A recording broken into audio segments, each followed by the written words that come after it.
సర్వభూతహృదయం మునిమానతోస్మి సర్వభూతహృదయం మునిమానతోస్మి.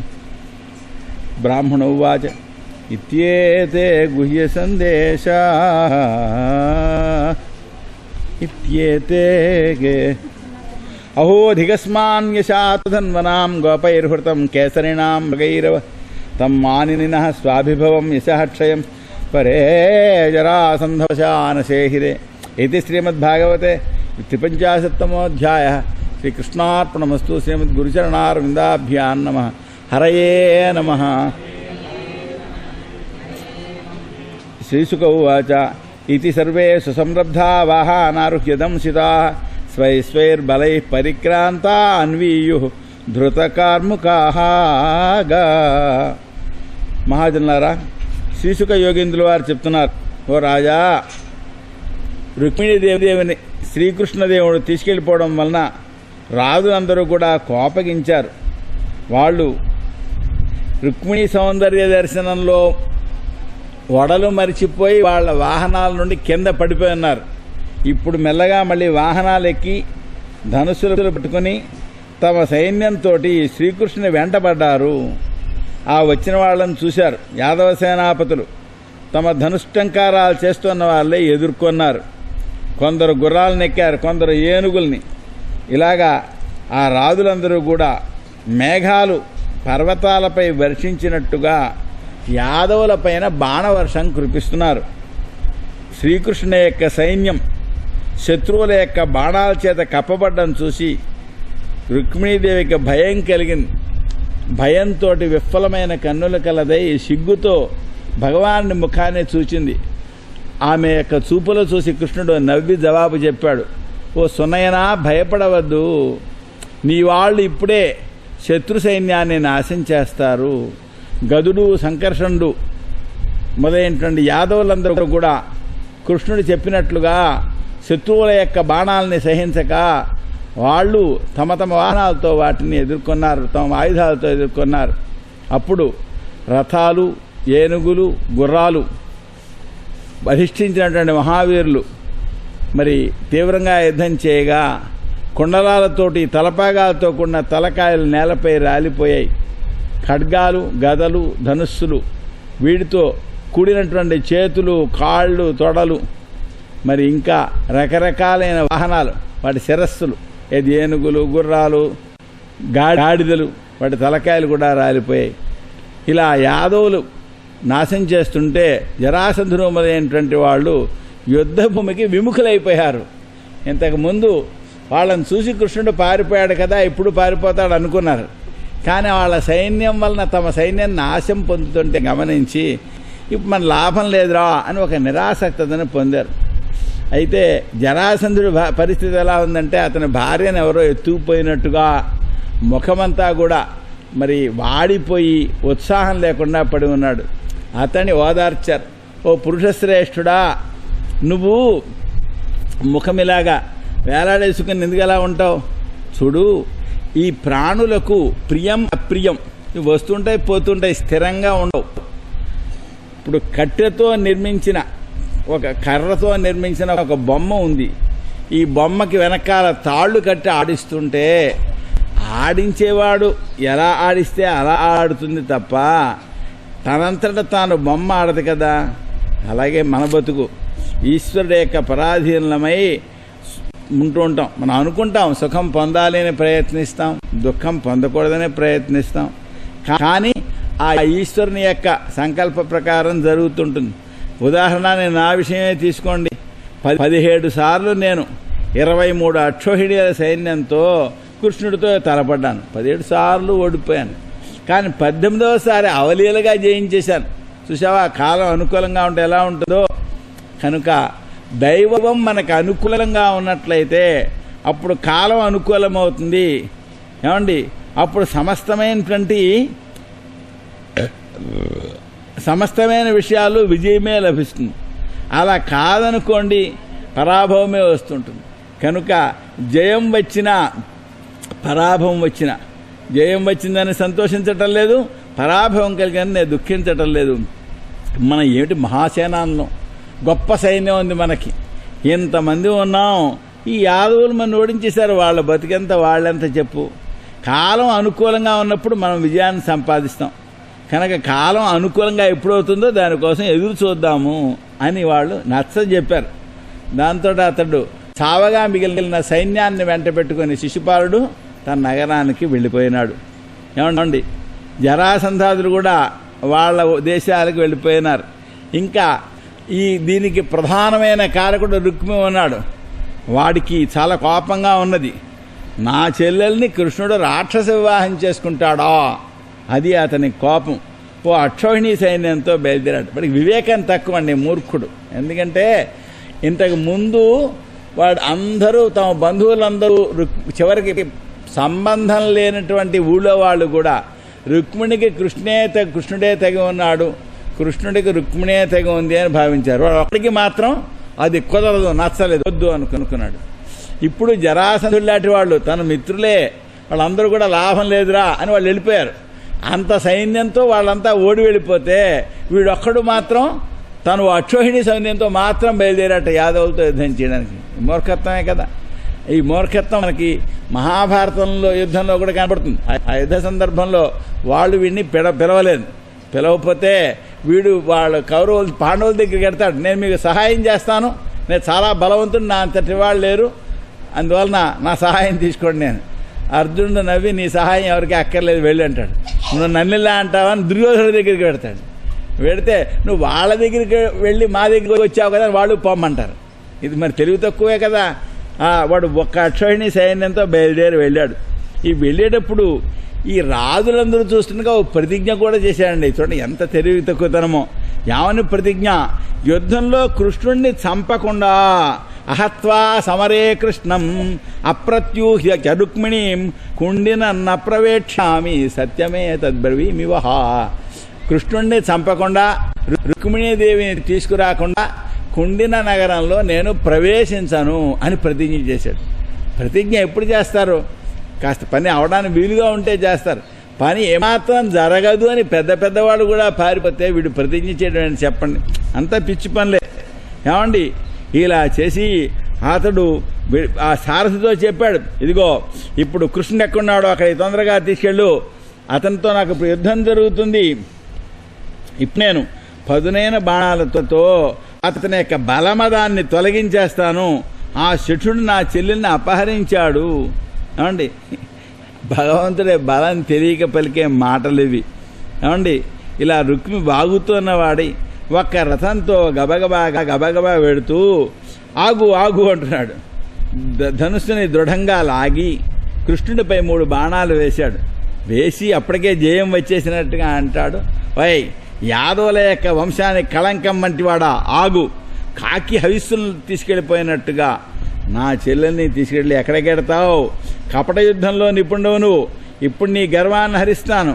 ఓరి మందుడా, నా బాణాలతోటి నువ్వు రుక్మిణిని ముందే వదిలిపెట్టు, ఎందుకంటే నా బాణాలు తగిలిన తర్వాత మరణించిన తర్వాత ఇంకా వదలకేం చేస్తావు అని చెప్పంటే కృష్ణుడు నవ్వాడు. ఆయన చేసిన యుద్ధం లేదేం లేదు. ఓ బాణంతో అతను ధనుస్సు నరికేశాడు, 6 బాణాలతో అతన్ని కొట్టాడు, 8 బాణాలతో అతని గుర్రాలని చంపేశాడు, 2 బాణాలతో సారథిని చంపాడు, 3 బాణాలతో అతని యొక్క జెండాన్ని నరికేశాడు. ఏముంది, ఇంకేం లేదు, మొత్తం అంతా క్షణంలో అయిపోయింది యుద్ధం. దీనికి పెద్ద ప్రతిజ్ఞ హడావిడి. ఏమండి, ఇంకో ధనుస్సు తీసుకుని 5 బాణాలతో మళ్ళీ కృష్ణుని కొట్టాడు. భగవంతుడు ఈసారి ఆ ధనుస్సు కూడా నరికేశాడు. మరో ధనుసు పట్టుకున్నాడు, అది నరికేశాడు. ఇంకేం చేస్తాడు వాడు? ఇక తన దగ్గర ఉన్న ఆయుధాలు ఆయన విసురుతున్నాడు. పరిఘ, పట్టిస, శూలం, ఖడ్గం, శక్తి, తోమరం, ఏది పట్టుకుంటే అది చేతిలో ఉండగానే ఆయన నరికి పడేస్తున్నాడు.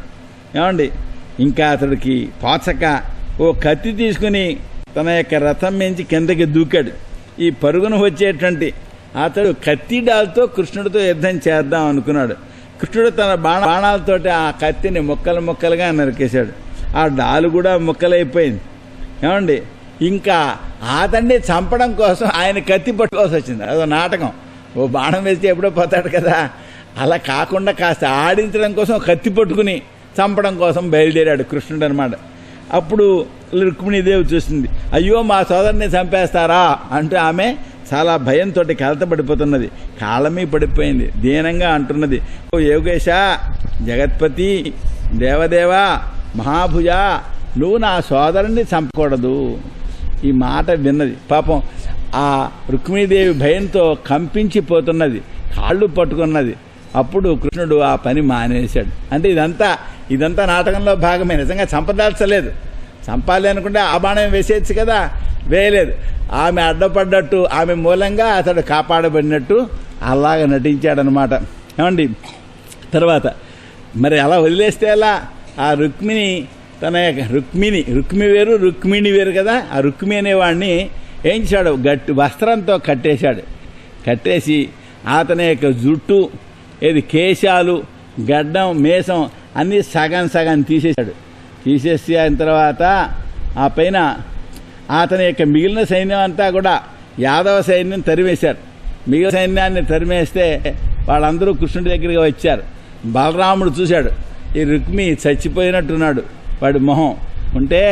అప్పుడు కృష్ణుడితో అన్నాడు, ఇప్పుడు బలరాముడు పెద్దవాడైనప్పుడు ఇక్కడ సున్నితమైన సమస్య, మా అన్నని మీరు ఇలా చేశారు అని రుక్మిణి బాధపడుతూ ఉంటుంది. లోపల ప్రేమ ఉంటుంది కదండి. మరి అలా ఎందుకు చేశావు అని చెప్పి కృష్ణుడు అందామా అంటే, వాడు చంపడానికి వచ్చిన వాడిని చంపేస్తారు. చంపడానికి వచ్చిన వాడిని చంపడానికి కుదరకపోతే, ఏ కారణం చేత చంపకూడని పరిస్థితి వస్తే అతన్ని చంపినంత శిక్ష ఏంటంటే అదే. ఆ శిక్ష ఇప్పుడు కృష్ణుడు వేశాడు. అది సమర్థిస్తే రుక్మిణి నొచ్చుకుంటుంది, సమర్థించకపోకుండా నువ్వు తప్పు చేసావంటే కృష్ణుడికి బాధ కలుగుతుంది. అందుకని ఆయన్నో మాట ఆవిడనో మాట తలో మాట అనేసి మీరంతా శాంతిగా ఉండండి అని చెప్తాడనమాట, పెద్ద మనిషి తరహాగా. ఆయన చూడండి ఎంత చమత్కారంగా ప్రవర్తించాడో. కృష్ణ,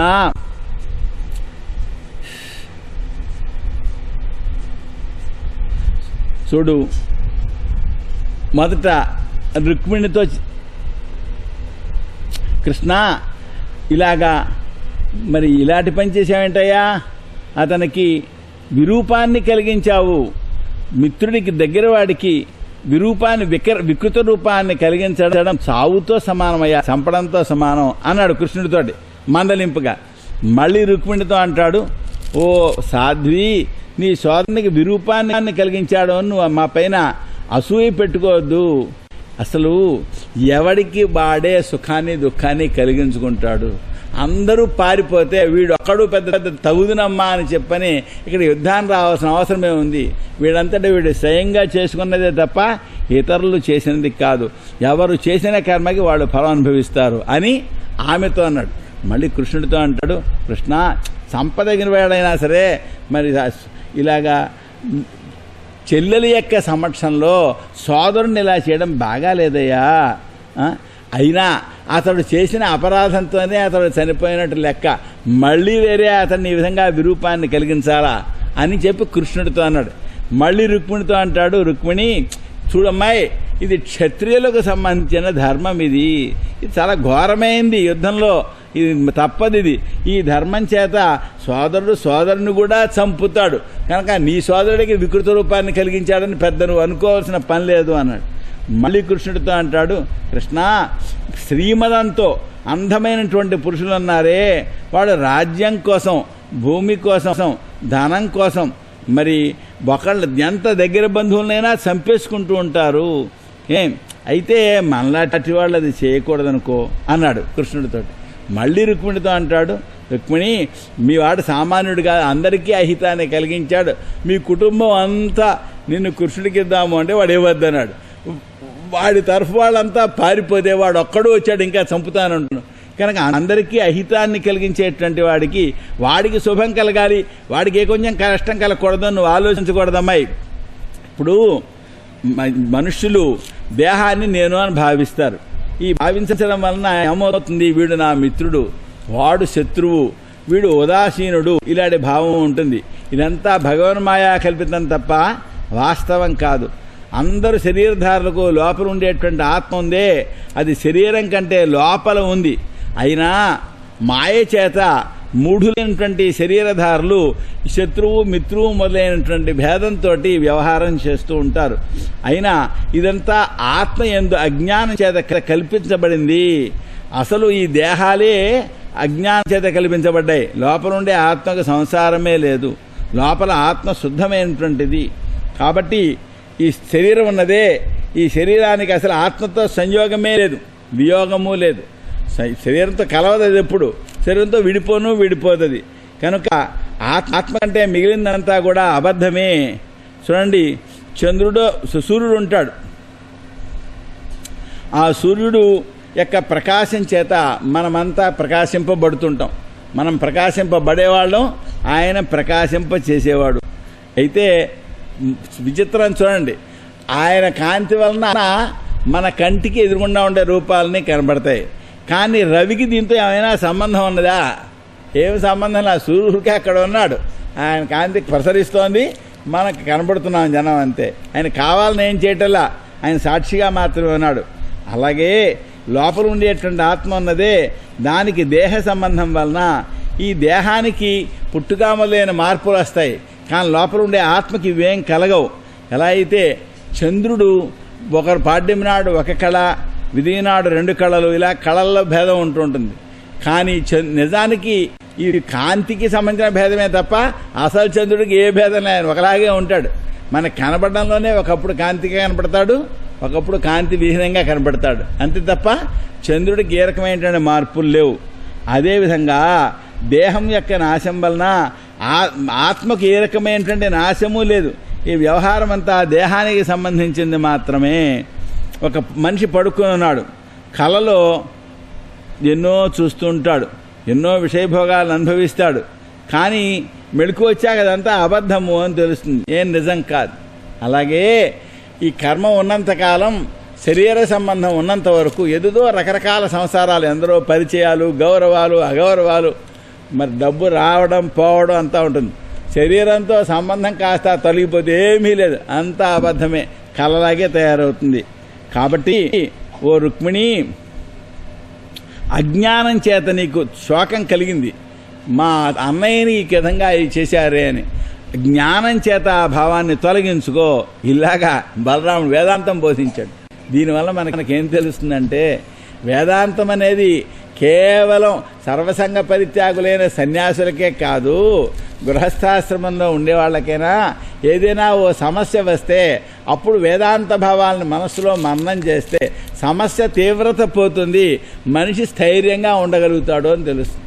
ఏమండి, ఎటువంటి సమస్యలు వచ్చినా సరే ఆత్మ యొక్క తత్వాన్ని గురించి విచారణ చేసినట్లయితే వాటి తీవ్రత మనపై ప్రభావం చూపించలేదు.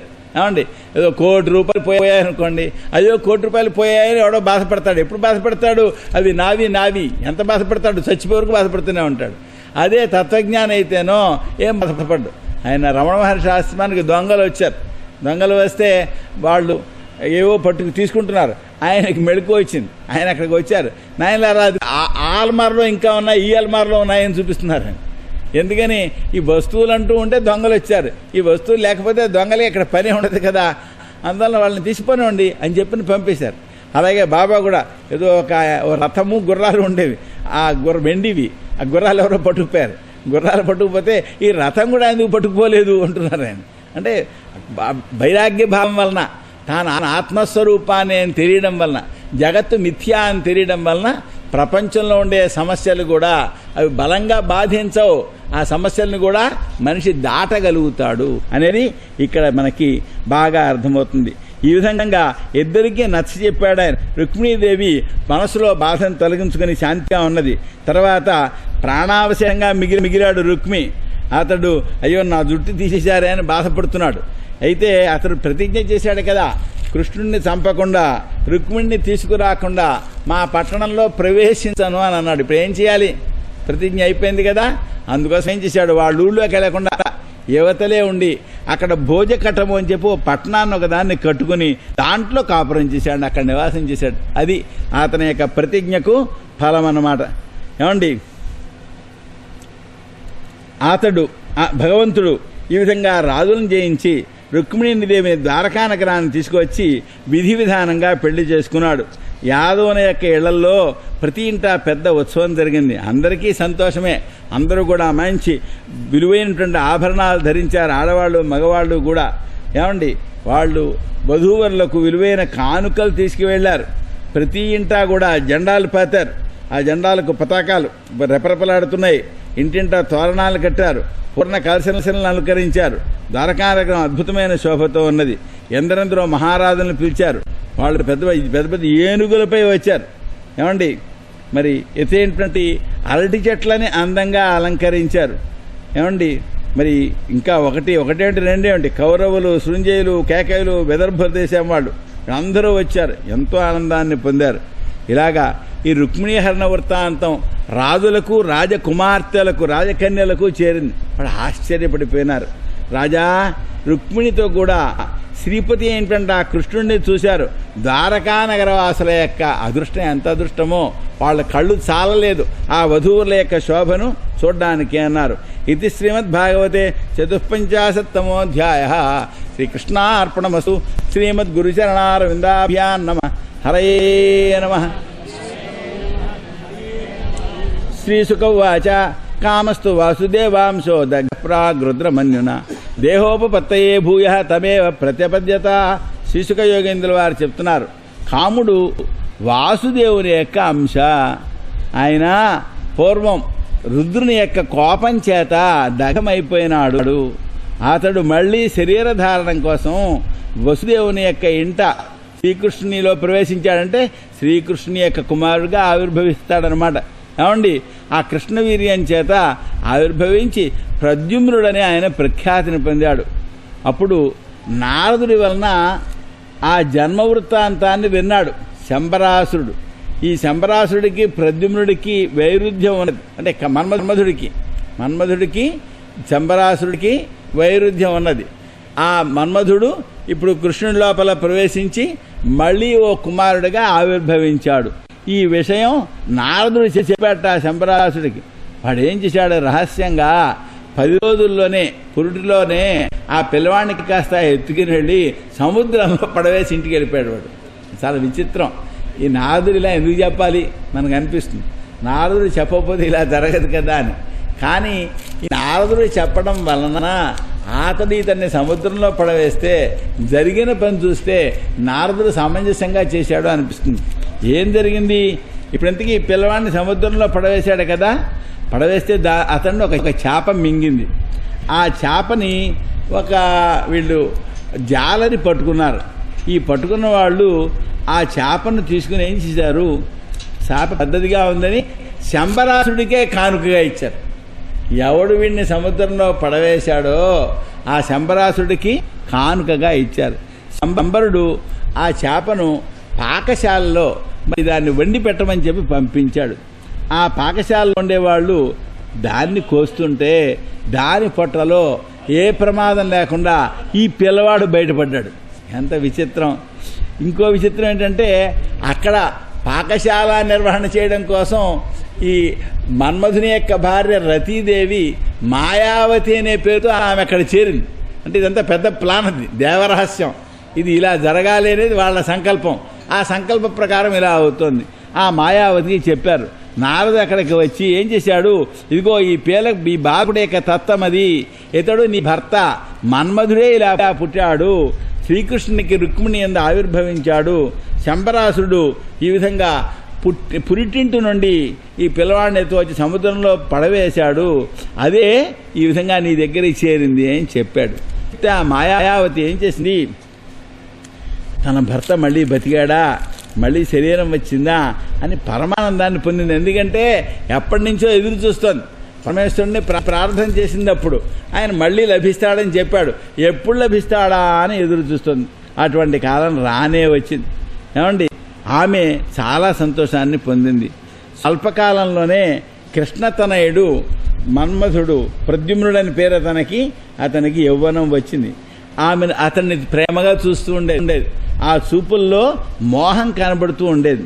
ఏమండి, ఎలా ఉండేవాడు, అతడు కృష్ణుడిలాగే కమలాల వంటి కన్నులు కలవాడు, పొడవైన బాహువులు, నరలోకంలో సుందరుడు. ప్రపంచంలో అందగాళ్ళు కొందరు ఉంటారు.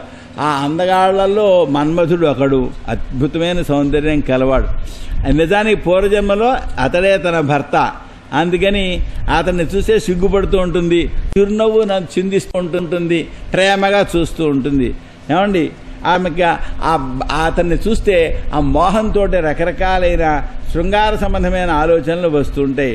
ఈ కృష్ణుని కుమారుడైన ప్రద్యుమ్నుడు ఉన్నాడే, ఆమె తన తల్లి అనుకుంటున్నాడు. మరి పెంచుతోంది కదా తల్లి అనుకుని ఆమెను ఇలా అడిగాడు, ఏమ్మా నువ్వు తల్లిలా కాకుండా ఎవరో కాముకురాలి వలె వ్యవహరిస్తున్నావేంటి అని అడిగాడు. అంటే రతీదేవి చెప్పింది, అంతవరకు చెప్పలా.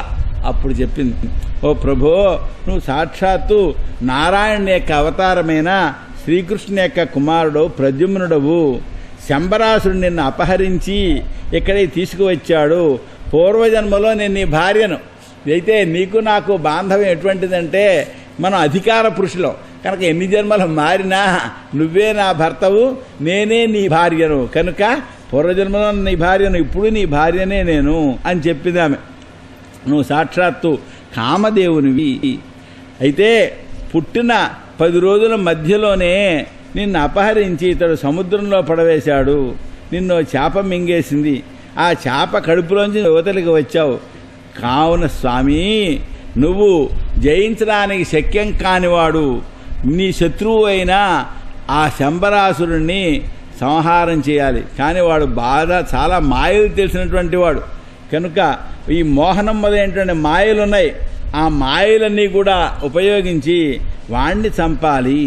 పాపం మీ అమ్మ నువ్వు కనబడక దూడలేని ఆవులాగా పుత్ర స్నేహంతో నీకోసం ఏడుస్తూ ఉన్నది. ఇలా చెప్పింది. శుకయోగేంద్రుల వారు చెప్తున్నారు, రాజా ఇలా చెప్పి ఆ మాయావతి ప్రద్యుమ్నునికి అన్ని మాయల్ని నాశనం చేసేటువంటి మాయను ప్రసాదించింది. ప్రద్యుమ్నుడు శంబరాసుని యొక్క సన్నిధిలో మరి సహించరానటువంటి వాగ్బాణాలతోటి కలహాన్ని కలిగించి యుద్ధానికి ఆహ్వానం చేశాడు. అప్పుడు శంబరాసురుడు కోపం తెచ్చుకొని కళ్ళెర్రజేసి గద పట్టుకుని అతడిపై యుద్ధానికి వచ్చాడు. గదను గిరగిరా తిప్పుతూ ప్రద్యుమ్నుడిపైన పడవేశాడు. అది వజ్రపాతం వంటిది, ఘోరమైనటువంటిది. గట్టిగా గర్జించాడు. ఆ వచ్చే గదను చూసి ప్రద్యుమ్నుడు తన గదతో దాన్ని కొట్టి శంబరాసుడిని కూడా గదతో ఒకటి కొట్టాడు. అది శంబరాసుడి దగ్గర మయదానుడు ఇచ్చిన మాయలు ఉన్నాయి. ఆ మాయలతోటి ఆకాశానికి వెళ్ళిపోయి అక్కడి నుంచి అస్త్రాలు కురిపించాడు వర్షం కింద. మహారథుడైన ప్రద్యుమ్నుడు ఆ అస్త్రవర్షం చేత బాధింపబడుతున్న అన్ని మాయలను నాశనం చేసేటువంటి సాత్వికమైన మహావిద్యను ప్రయోగించాడు. శంబరాసురుడు యక్ష, గంధర్వ, పిశాచ, సర్ప, రాక్షసాదుల యొక్క మాయలన్నీ ఉపయోగించాడు. ప్రద్యుమ్నుడు ఆ మాయలన్నీ నాశనం చేశాడు. చివరికి కత్తి పట్టుకుని శంబరాసుని యొక్క కిరీటంతో కూడినటువంటి కుండలాలతో కూడిన శిరస్సును కాస్త నరికి పడవేశాడు. ఆ అసురుడు నశించడం వలన దేవతలు సంతోషించిన వారలై ప్రద్యుమ్నుడి పైన పూలవాన కురిపించారు. ఆ తర్వాత ఆకాశంలో సంచరిస్తూ ఆ మాయావతున్నదే తన మాయతోటి ఆ ప్రద్యుమ్నుని ఆకాశ మార్గంలో ద్వారకా నగరంలో ప్రవేశపెట్టింది. వాళ్ళు ఎలా ఉన్నారు? మెరుపు తీగతో కూడిన మేఘంలా ఉన్నాడు ఆ ప్రద్యుమ్నుడు. ఆ 100 కాంతలతో కూడిన కృష్ణుని అంతఃపురంలోకి ఆకాశంలోంచి వచ్చేసారు. మామూలుగా నేలదారులలో కాదు. ఎందుకంటే ఆవిడ మాయావిని, ఆవిడ ఆకాశంలోంచి వాడిని తీసుకెళ్ళింది. అతడు కూడా పచ్చడి పట్టుపట్ట కట్టుకున్నాడు. కళ్ళు ఎర్రగా ఉన్నాయి. ఏమండి, అందమైన ముఖం. దీన్ని చూసి కృష్ణుడే వచ్చాడు అనుకున్నారు. అక్కడ ఉండేటువంటి స్త్రీలందరూ కూడా గబగబా సిగ్గుపడుతూ వాళ్ళందరూ కూడా దూరంగా దాక్కున్నారు. అంటే పక్కపక్కలకు వెళ్ళారన్నమాట.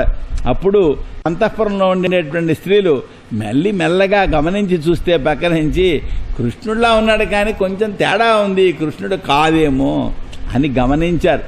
గమనించి ఇతడు కృష్ణుడు కాదు అని ఆశ్చర్యపడ్డారు. అంటే సంతోషం కూడా కలిగింది. అప్పుడు దగ్గరగా వచ్చారు. మధురంగా మాట్లాడే రుక్మిణి తన తప్పిపోయిన అపహరింపబడిన తన కుమారుని గుర్తుకు తెచ్చుకుని ఇతడే ఆ కొడుకేమో అని చెప్పని ఆమె అనుకున్నది. ఆమెకు పాలు ఇవ్వాలి అని అనిపించింది. కమలనయుడేంటంటే ఆ పిల్లవాడు నరశ్రేష్ఠుడేతడు. ఎవరి పిల్లవాడు? ఈ అమ్మాయి ఎవరు? అసలు ఏకాంత ఇతడిని గర్భంలో మోసిందో కదా. మా అబ్బాయి పాపం వాడు ఆ ప్రద్యుమ్నుడు పురిటింట్లో నుంచే ఎవరో ఎత్తుకుపోయారు. బతికి ఉన్నాడో లేదో. అతడు వయస్సు రూపం, సౌందర్యం, గుణాలు ఇవన్నీ చూస్తే అచ్చు ఇలాగే ఉంటాడు. ఈ పాటికి ఇంత వయసు వస్తుంది, ఇలాగే ఉంటాడు. ఆకారం, అవయవాలు, నడకలు మొదలైనవన్నీ అచ్చు కృష్ణులాగే ఉన్నాయి, ఏమీ తేడా లేదు. నా కడుపును మోసిన పిల్లవాడు వీడేనేమో, ఎందుకంటే వీడిని చూస్తుంటే నాకు ఎక్కువగా ప్రేమ పొంగి వస్తున్నది, నా యొక్క ఎడంభుజం ఎదురుతున్నది, ఇలా రుక్మిణీదేవి ఆలోచిస్తోంది. ఈ లోపల వసుదేవుడు, దేవకీదేవి, మరి కృష్ణుడు అందరూ అక్కడికి వచ్చారు. విషయం కృష్ణుడికి తెలుసు, అయినా ఏం చెప్పడు, మౌనంగా ఉంటాడు.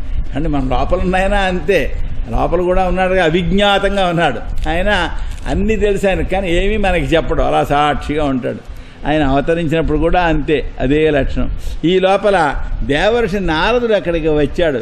ఇదిగో ప్రద్యుమ్నుడు నీ కొడుకు అంబరాసురుడు సూతికాగారాన్ని నుండి పురిటి ఇంటి నుండి ఈ పిల్లవాడిని అపహరించిపోయాడు అని జరిగిన కథ అంతా చెప్పాడు. అది విని కృష్ణుని భార్యలు ఎంత సంతోషించారో. ఇన్ని సంవత్సరాలకి తిరిగి వచ్చిన ఆ ప్రద్యుమ్నును చూసి ఉప్పొంగిపోయారు.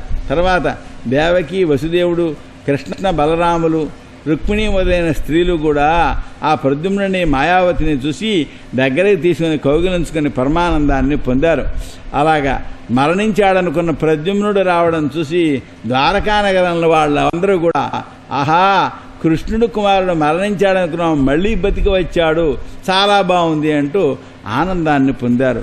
ఆహా, అచ్చు కృష్ణులాగే ఉన్నాడు అని అతని తల్లులు కూడా చూసి కృష్ణుడే భ్రాంతి పడుతున్నారట. అంత అత్యధికంగా పోలికలు ఉన్నాయన్నమాట.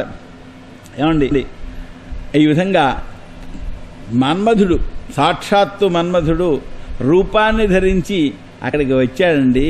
అతన్ని చూసి మరి చూసిన వాళ్ళు, అమ్మాయిలు, ఈ కన్యకలు, ఈ వయసులో ఉన్నవాళ్ళు మోహాన్ని పొందుతారని వేరే చెప్పాలా? ఇది శ్రీమద్భాగవతే పంచపంచాశత్తమోధ్యాయ. శ్రీకృష్ణార్పణమస్తు. శ్రీమద్గురుచరణారవిందాభ్యాం నమః. హరయే నమః. శ్రీశుక యోగీంద్ర వారు చెప్తున్నారు, సత్రాజిత తనయాం కృష్ణాయ కృతకిల్బిష శమంతకే రమణిన స్వయముద్యమ్య దత్తవాను. ఇప్పుడు రుక్మిణీదేవి పెళ్ళి అయిపోయింది, సత్యభావం పెళ్లి కథ చెప్తున్నారు. సత్రాజిత్తు కృష్ణుడికి అపకారం చేశాడు, ఆయనకి అపవాదం తెచ్చాడు. అపవాదం పెట్టి ఆ పైన ఆ అపవాదం తొలగించడం కోసం తన కుమార్తె ఏంటంటే సత్యభామను తన దగ్గర ఉండే శమంతకమణితో సైతంగా శ్రీకృష్ణుడికి సమర్పించాడు. రాజుగారు అడుగుతున్నారు, ఓ ఋషి, సత్రాజిత్తు కృష్ణుడికి అపరాధం ఏం చేశాడు? శమంతకమణి ఎక్కడి నుంచి లభించింది? శ్రీకృష్ణునకు తన కుమార్తెను ఎలా సమర్పించాడు? ఆ కథ చెప్పవలసింది అని అంటే శిశుక యోగేంద్ర వారు చెప్తున్నారు, భగవంతుడు ఏంటంటే సూర్యుడు నాడే, ఆ సూర్యుడిని సత్రాజిత్తు చాలా ఆరాధించాడు. ఎంత ఆరాధించాడంటే సూర్యునికి అతడు స్నేహితుడైపోయినాడు. ఏమండి, ఆయన స్తోత్రం చేశాడు, ఆయనకి సంతోషం కలిగింది. తన దగ్గర ఉండేటువంటి శమంతకమణిని అతనికి బహూకరించాడు. చూడండి, అలాగే దేవతలు మనకి స్నేహితులైతే ఎంత బాగుంటుంది చెప్పండి. పూర్వం అలా అయ్యేవాడు. ఇప్పుడు కూడా కొందరు అలాగా దేవతలతో స్నేహం చేసేవాళ్ళు ఉన్నారు రోయ్, కానీ మనకు కనబడరు. అంటే అదృష్టి పైకి చెప్పరు, చెప్పినట్లయితే వాళ్ళ వెంట పడతారు కదా, వెంట అందుకని చెప్పారు, పైకి చెప్పరు అన్నమాట, రహస్యంగా ఉంచుకుంటారు. ఏమండి,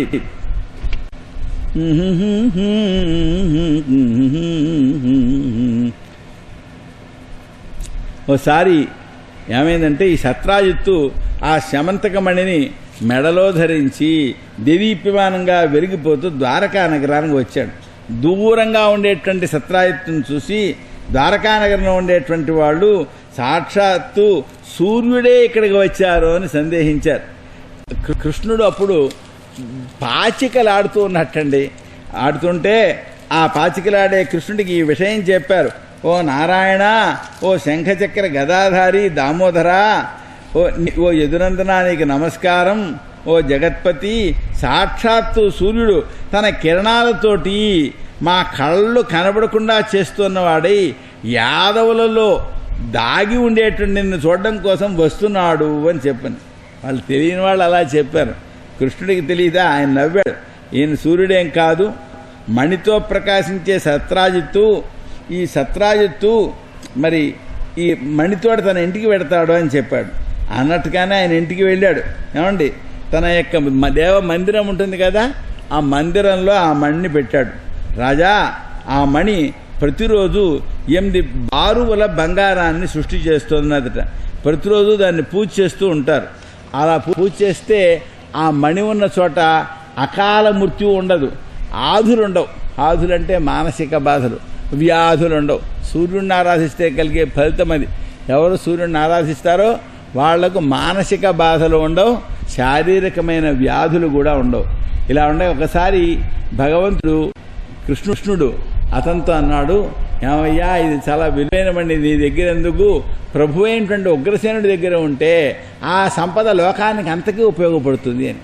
అంటే ఏం లేదు, ఎక్కడైతే అధికంగా ధనం అక్కడికి వచ్చిందో, అక్కర్లేనంత వచ్చిందో, వాడికి అంత డబ్బు ఎందుకు అని దోచుకోవడానికి ప్రయత్నిస్తారు. ఏమక్కర్లా, అన్నదమ్ముల్లో ఒకటికి సంతానం లేదనుకోండి, ఆ మిగిలిన అన్నదమ్ములకి బంధువులు అంటారే, వాడికి ఏం రోగం, ఏం చేస్తాడు, కట్టుకుపోతాడా, ఓ పిల్ల పిచ్చా ఏం లేదు కదా, ఇది మా అందరికీ పెట్టచ్చు కదా, పిల్లలకి ఇవ్వచ్చు కదా, ఇలా మాట్లాడతారు. ఆ మాటలతో అవుతాయా, అవి చేష్టల్లోకి వస్తే ఏమవుతుంది, ప్రాణాలకు కూడా ప్రమాదం ఏర్పడుతుంది. అందుకోసం ముందు జాగ్రత్త కోసం చెప్పాడు పాపం ఆయన. ఆయనకు కావాలని చెప్పలా. చాలామందికి తెలియదండి. ఆయన గాంధీ గారు మహాయోగి, ఆయన గొప్ప సాధకుడు. ఆయన గొప్ప యోగ సాధన చేసేవారు. చేస్తే ఆయన ఈ టంగుటూరి ప్రకాశం గారి పత్రిక ఉంటుంది, స్వరాజ్య పత్రిక. కొన్నాళ్ళయ్యాక, ఇదిగో ఈ పత్రిక ఎందుకు, ఇది దీన్ని మూసేయచ్చు కదా అన్నారు. అంటే ఇదేమిటి ఈయన ఇలా చెప్తారు, పత్రిక ద్వారా నేను పెద్ద ప్రచారం చేస్తుంటాను అనుకున్నాడు ఆయన. ఎందుకు అలా చెప్పారో తెలియలేదనమాట. ఆ తర్వాత ఆయన పత్రిక నష్టాల్లో పడింది, దాన్ని వహించలేని స్థితి ఏర్పడింది. ఆయనేమో మంత్రిగా ఉన్నాడు. మంత్రిగా ఉన్నవాడు డబ్బేమో సంపాదించకూడదు కదా, తను ప్లేడర్గా పనిచేయడానికి లేకపోయింది. చివరికి ఆ నష్టాలు పూడ్చడం కోసం కార్యకర్తలందరూ డబ్బు పోగు చేసి ఆ నష్టాలు పూడ్చి ఆ పత్రిక నష్టం తగ్గించవలసి వచ్చింది. తగ్గిస్తే అది నువ్వు మంత్రిగా ఉండి డబ్బు పోగు చేస్తావా అని దానిపైన ఆయనపైన గొడవలు వచ్చాయి. ఇంత గందరగోళం జరగకుండా ఆయన సలహా ఇచ్చిన వెంటనే ఆ పని చేశాడు అనుకుంటే ఏ సమస్య ఉండేది కాదు. అంటే ఆ యోగులకు అలా ముందు దృష్టి తెలుస్తుందన్నమాట. అలాగా కృష్ణ భగవానుడు మహాయోగి కనుక, భగవంతుడు కనుక, దీనివలన వచ్చే ఇబ్బందులు గమనించి నువ్వు ప్రభువుకి ఇచ్చేవయ్యా, ఆ డబ్బు లోకానికి ఉపయోగపడుతుంది ఏం చెప్పాడు. పెద్ద గౌరవం కూడా లభిస్తుంది. అంత డబ్బు ప్రభువుకి ఇచ్చినటువంటి ఏదైనా గౌరవం ఉంటుంది. ఇంట్లో ఉంటే ప్రమాదం వచ్చి పడుతుంది. అది వాడు గమనించలేదు. ఆయన ఏదో స్వార్థంతో చెప్తున్నాడు అనుకున్నాడు. ఏమండి, అతను లెక్క చేయకుండా ద్రవ్యలోభం చేత తన దగ్గరే అట్టే పెట్టుకున్నాడు. ఓసారి ఈ సత్రాజిత్ యొక్క సోదరుడు ప్రెసిడెంట్ ఉన్నాడు. వాడు ఆ మణి కంఠానికి కట్టుకుని గుర్రం ఎక్కి వేట కోసం వెళ్ళాడు. సూర్యుడు చెప్పాడు, దీన్ని పవిత్రంగా మందిరంలో పెట్టి పూజిస్తూ ఉండాలి అని చెప్పాడు. వాడేం చేశాడు, మృగహింస కోసం దాన్ని పట్టుకెళ్ళడం ఏంటండి. సోదరుడు చెప్పను కూడా చెప్పక్కర్లేదు, పట్టుకుపోవడమే. పట్టుకెళ్ళిపోయాడు. పట్టుకెడితే ఏమైంది, అడవిలో ఓ సింహం చూసింది. ఆ సింహం చూసి ఏం చేసింది, అదేదో ఎర్రగా ప్రకాశిస్తుంటే మాంసం ముద్ద అనుకుని వాడినో దెబ్బ వేసి, వాడెక్కిన గుర్రాన్నో దెబ్బ వేసి ఆ మణి కాస్త నోట కరుచు పట్టుకుపోతుంది. కానీ అది తినేదా, రుచిగా ఉండదు కదా. అప్పుడు అది అలా అడవి కొడుతుంటే జాంబవంతుడు అప్పటికి బాగా వృద్ధుడయ్యాడు. జాంబవంతుడు ఎప్పటివాడు మహాదీర్ఘాయుష్మంతుడు, ఏవో బ్రహ్మదేవుని యొక్క ఆవలింతలోంచి పుట్టాడు. అప్పటి కృతయుగంలో మనం చెప్పుకున్నాం కదా, వామనావతార కాలానికి ముందే ఉన్నాడు అతడు దీర్ఘాయుష్మంతుడు. అతడు ఈ సింహాన్ని చూసి, దాని నోట్లో మణి చూసి దాన్నో దెబ్బ కొట్టి ఆ మణి కాస్త తీసేసుకున్నాడు. ఏమండి, అతడు తన యొక్క గుహలో దాచాడు. అక్కడ చిన్న పిల్లవాడు ఉన్నాడు. ఆ పిల్లవాడికి ఇదివరకు పాలవెల్లులు కట్టేవాడు. ఇప్పుడు పాలవెల్లు కూడా కట్టలే, ఏవో బొమ్మలు పిల్లల దగ్గర పెట్టేస్తున్నారు. ఎందుకంటే పల్లెటూళ్ళలో కడుతున్నారండి, పెద్ద పెద్ద పట్టణాల్లో మాట చెప్తున్నాను. చోటు ఉండదు కదా, ఉయ్యాల్లో ఉండవు, మరి లేకపోతే పాలవెల్లు ఉండవు. అప్పుడు పాలవెల్లి దగ్గర ఈ మణిని కట్టారు ఆ పిల్లవాడికి. కడితే ఆ పిల్లవాడు ఆడుకుంటున్నాడు.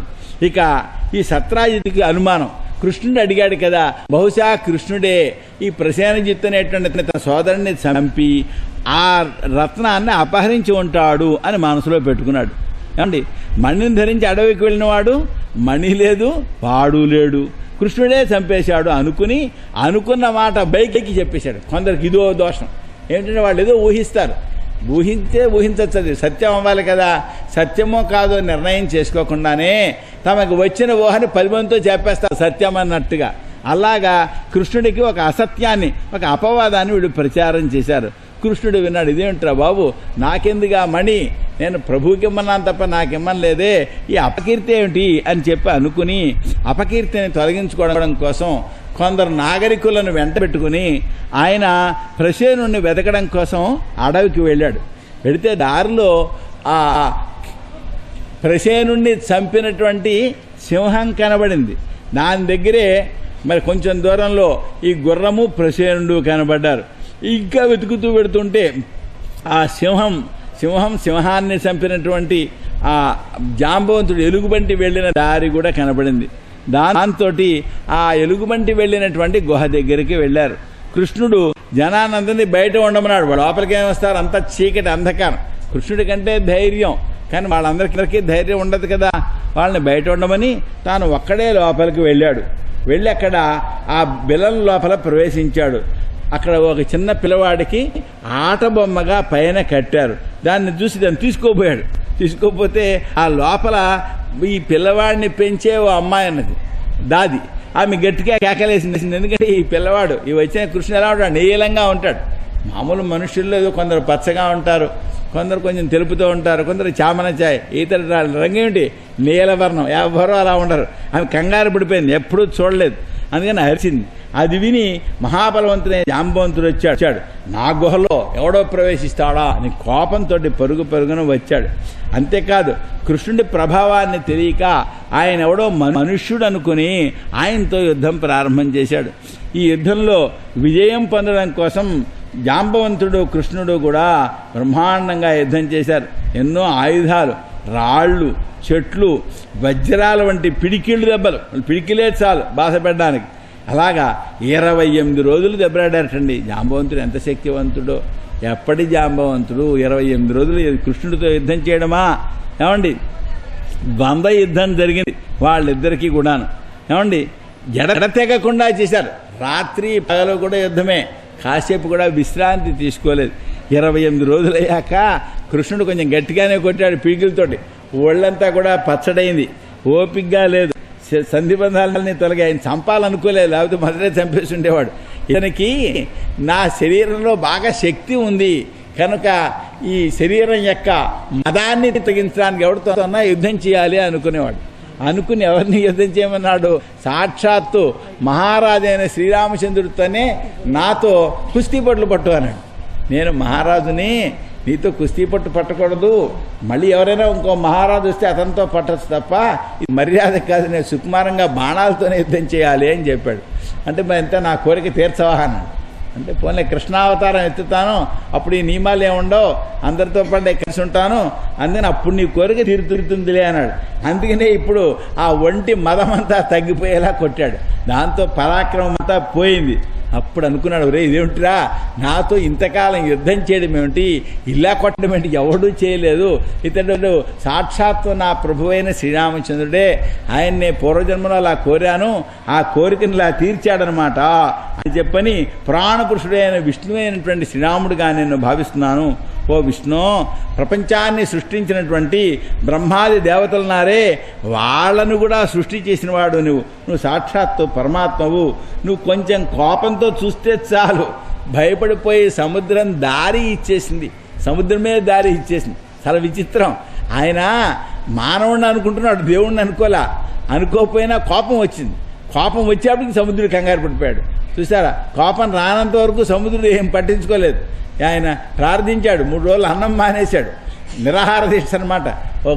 ఒక దర్భలు పరుచుకుని 3 రోజులు నిరాహార దీక్ష చేశాడు. సముద్రుడా అనుగ్రహించు అని ప్రార్థించినంతకాలం ఆయన మాట్లాడలేదు. మాట్లాడకపోతే చాపమానయ సౌమిత్రే, ఇదిగో ఇతను నన్ను చేతకాని వాడు అనుకుంటున్నాడు, ధనుసు పట్రా అర్జున అన్నప్పుడు ఆయన ధనుసు తెచ్చాడు. ఈయన బాణం వేశాడు. బాణం వేస్తే అక్కడ ఇసుక పైకి ఎగురుతోంది, నీళ్లు ఇంకిపోయి సముద్రుడికి కంగారు వచ్చేసింది. గబగబా పూజా సామగ్రితో సైతంగా వచ్చేసి దారి ఇచ్చేశాడు. ఆయన బాణాలు వేస్తే 3 లోకాలని గడగడలాడించినటువంటి రావణాదుల యొక్క తలకాయలు బంతుల్లా నేలపై వెళ్ళిపోయాయి. ఆయన ఆశ్చర్యకరంగా సముద్రం పైన సేతువుని కట్టాడు. ఇది మనకు గొప్ప సాక్ష్యం. మనకి ఆస్తికులుగా ఆస్తిక్యంలో సందేహించే వాళ్ళకి చెప్పదగిన సాక్ష్యం. ఆ సేతు కనబడుతోంది ఇప్పుడు. నిన్నమన్నటి వరకు సముద్రంలో సేతు ఉన్నట్టుగా అందరికీ తెలియలేదు. మనం ఎప్పుడైతే ఈ ప్రభుత్వం వాళ్ళు అసలు రాముడు లేడు, సేతువు లేదు అని చెప్పి ఎప్పుడైతే హైకోర్టుకి తీర్పు ఇచ్చారు, హైకోర్టుకి తమ అఫిడవిట్ దాఖలు చేశారో అప్పుడు ఏమైంది, ఆ సేతువుని టీవీలో కూడా చూపించేశారు. అక్కడ మనం నిలబడితే మోకాలనంత నీళ్లు ఉంటున్నాయి, ఆ సేతువు కింద మళ్ళీ నీళ్లే ఉంటున్నాయి, అడుగున నీళ్లు పైన నీళ్లు, మధ్యలో ఈ సేతు స్పష్టంగా కనబడుతోంది. ఆ రాళ్ళనే దేశం అంతా చూపించారు. ఇదిగో నీటిపై తేలే రాళ్లు ఉన్నాయి.